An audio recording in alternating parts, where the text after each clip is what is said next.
তৃণমূলের 50 সদস্যের বাবাকে মারধর ও খুনের চেষ্টার অভিযোগে তৃণমূলেরই ব্লক সভাপতি, যুব সভাপতি ও অঞ্চল সভাপতি সহ 13 জনকে দোষী সাব্যস্ত করল Bardhaman fast track second court.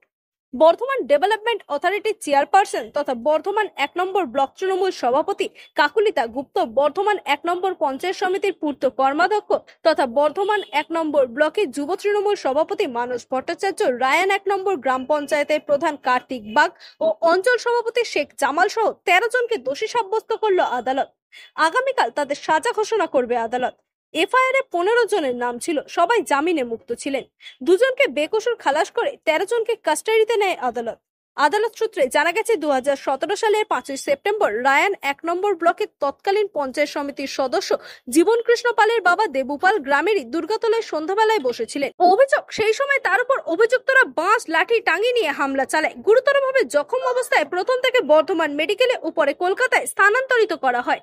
এরপরেই দেবুপালের স্ত্রী তথা জীবন পালের মা সন্ধ্যা পাল বর্ধমান থানায় অভিযোগ দায়ের করেন। আজ ফাস্ট ট্র্যাক সেকেন্ড কোর্টের বিচারক অরবিন্দ মিশ্র 13 জনকে দোষী সাব্যস্ত করেন এবং কাস্টাডিতে নেন। আগামীকাল তাদের সাজা ঘোষণা করবে আদালত। কেসের ঘটনায় হয়েছে পলিটিক্যাল একটা মামলা, যেটা মিউচুয়াল কেস ছিল, সেটা মিউচুয়াল দুপক্ষের মধ্যে হচ্ছিল। এটা একদম আমরা নির্দোষ, আমরা কিছু জানি না। কত সালে মামলা?